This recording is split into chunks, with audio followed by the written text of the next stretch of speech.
Régis, Granit was going to have a scan, was he, this week? Is there any outcome of that and hopefully positive news? Not yet, but he's going well. So he ran on the Alter G today, so it's positive. And in terms of him being out, in some ways, I know, yes, you want him on the pitch. He's been such a big influence for you, but is it not a bad thing he's actually getting a break for a few weeks now? It's the rest you probably wanted to give him? It's tough to answer because it's a really good player. So when we have our best players on the pitch, I think it's better for the team. But it is what it is. I think the journey in the Premier League at that competitive level, it's not unusual to have injuries or suspensions. So you have to deal with the situation. And for the players in that part of the pitch, it's an opportunity to step up and to show their qualities. And one assumes he's still a presence around the dressing room, is he, even though he's injured? Yeah, it's the case. Still connected with the team, yeah. And how disappointed is he not to be able to play against Arsenal this weekend? Yeah. I hope he will recover and heal quickly in the spring and the end of the season to have the best version of Granit with us. In terms of where you are in the table now and the season you've had, you've played everybody. And you've touched on in the past that those teams have seen how you play, tried to suss you out, but you've sort of had, because you've had to make changes and Granit's out and Diarra's back and you changed a bit tactically. Is that a positive for you in terms of keeping everybody guessing still for the second half of the season? Yeah. We have a small group at the end of the transfer window, 21 players in the first team plus 3 goalkeepers. So the players know that they will have opportunities, especially with the FA Cup. So it's positive, and at the same time it gives us different options. Do we play with 2 wingers or only 1, 3 midfielders or 2, and so on? So we have different options, and we are looking for the best one for the next fixture. And you're still adamant that it's 40 points that you need to stay up, which you may reach in time for the FA Cup game against Oxford? I hope so. We'll have two difficult challenges, and I think we won't face only a single easy game. It's not possible in that league. So every game is an opportunity. We'll see. So your thoughts on Arsenal? I mean, it is conceivably the hardest game you're going to face now with their home record. But you've played them once. You drew. What did you draw from that to take into the game to the Emirates? We have to show the best version of Sunderland with an underdog mindset. They are playing at a huge level. They are impressive in the Premier League, outstanding in the Champions League. They are probably one of the best teams in Europe at the minute. So tough challenge, exciting challenge. I would like to paint this picture, but we know that the level expected is really high. We'll try our best.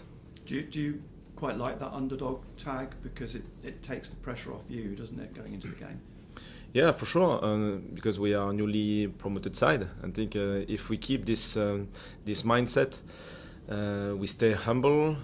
We know that we have to be strong on our key pillars. Otherwise, the level is too high, and you get punished really quickly. And you play with freedom, because we can make mistakes, but at the same time we can create something, and it was the case so far. And do you think, I mean, you talk about freedom, playing with freedom. Talking to Trey Hume after the game on Monday, he talks about having no fear also, and that's something that is actually quite an identity with this team, that all the players, talk to Talby and the young players, there's no fear. And is that youth? Is that the exuberance of youth?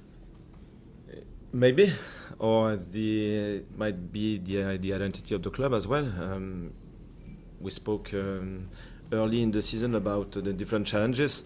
if we say just we want to win, or we expect to win against the second part of the table, you might miss the opportunity to win against the first part of the table. I think it's still possible if you believe that it's possible.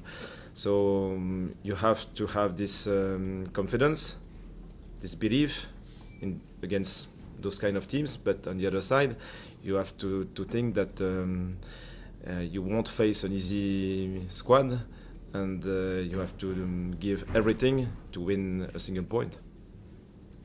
Hi Régis.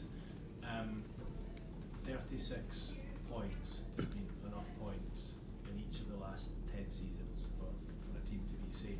It felt very much at the game the other day against Burnley that there was a kind of calmness throughout the stands, I guess from yourself, the players, the supporters as well.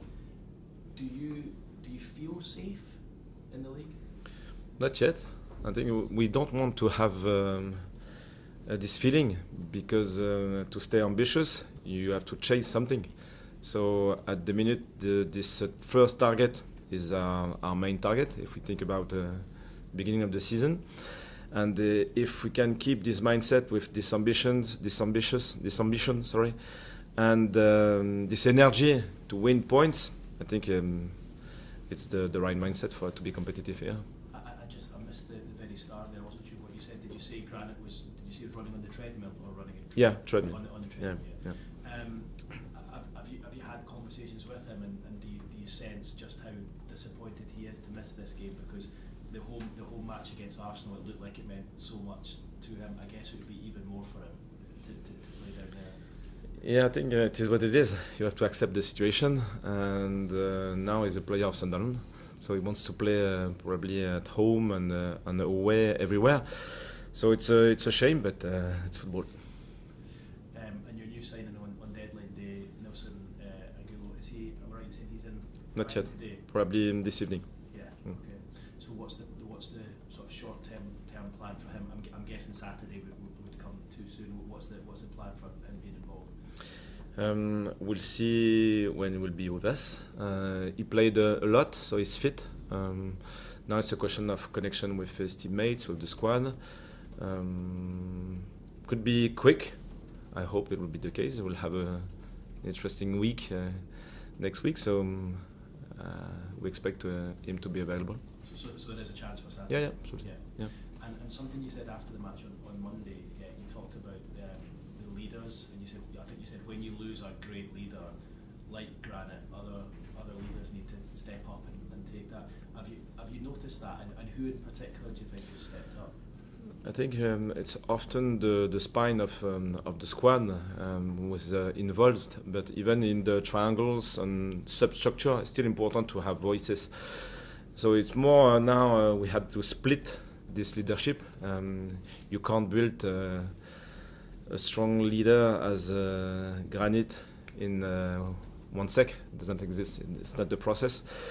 But yes, this game against Burnley was mature because of this authority within the pitch, and it comes from everywhere. I think it's not just only one; it's more. You have the goalkeeper, you have the two centre backs. I think the midfielders were really important in that game as well. And so it's like you split the leadership, and probably it was effective for this fixture. Hi Régis. After the game against Burnley, there was a photo that came out of Nodi Mukiele. You had a mascot in front of him. Both of them seemed to be singing very, very loudly. It was a fantastic photo. Yeah. Just wondering if you'd seen that photo, but also, what you made of it. But also, is there kind of the epitome of the connection between players and people, like the mascots, like the kids there? Yeah, it was also impressive in the tunnel before. Yeah. Yes, it shows this connection with our stadium, with our fans, the responsibility of the players, their involvement, and the willingness to win. And the connection, I think, is key, because you can't win alone in this sport. Teamwork is a key word, and so if you can play with your fans, it players away from Trey and away from Martin Dubravka. Brian Brobby, What is he like in the gym? Because he's giving defenders a torrid time all over the Premier League at the moment. Yeah, it's getting better. So it's a good pathway and good example for everyone in the club. So started, I won't say slowly, just needed a bit of time to find the right level, fitness-wise, and then connection with his teammates, first goals, his involvement in the build-up. Also, but now we have a target to escape the man-for-man pressure, for example. So he's getting better, and with his confidence, I think the opponent try to manage him. So if they put more resources on him, maybe other players will have more freedom.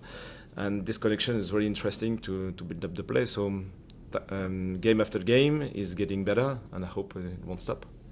You were saying to Keith there that Nilsson is due here this evening. I just wondered what sort of conversations you've had with him so far since joining, and obviously before joining Sunderland. Yeah, the usual video call to connect and to get to know each other, because it's important. We can assess a player watching 3, 4, 5, 6 games, depends on time we have. So this part was done. After that, it's still interesting to have a conversation, because it's we need to meet each other to find the right connection, and it's more about feelings rather than rational, I would say. So this video call was really positive with me and with Flo. So now we'll see on the pitch. Talking of connections, obviously there was some really sad news this week with the news that George Foster had passed away. I just wondered if you could pay kind of tribute to George and what he meant to Sunderland Football Club, but also your kind of experiences with him as well. Yeah, we met last year after, I don't remember the game. So it was it's really interesting to connect with people with this history, and so it was a nice moment. After that, you have to move forward. Just very, very finally, you've kind of described it as an interesting sort of week. Obviously, it's a huge week in terms of playing Arsenal, the current leaders, the current Premier League champions, Liverpool, all within the space of a few days. I wondered what the emotions were. I remember you saying it was exciting earlier on in the season. Similarly exciting this time around, playing the likes of those sides? Yeah, I think so.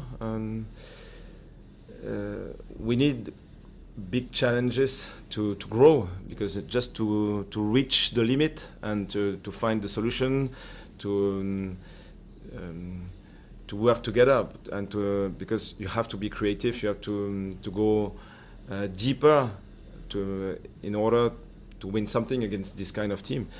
So it's really positive.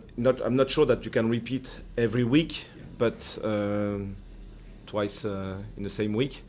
I hope we will have the ability to do that. Thanks, Régis. Hi, Régis. So much has been said about Arsenal's ability to score from set pieces and corners. I just wondered, what did you make of the way Chelsea approached defending set pieces against Arsenal this week, and have you been spending more time on that this week? Yes, it's important to prepare the squad for this phase of play, because they are really good. Yeah, it's possible to be brave, but I think they will be brave as well also.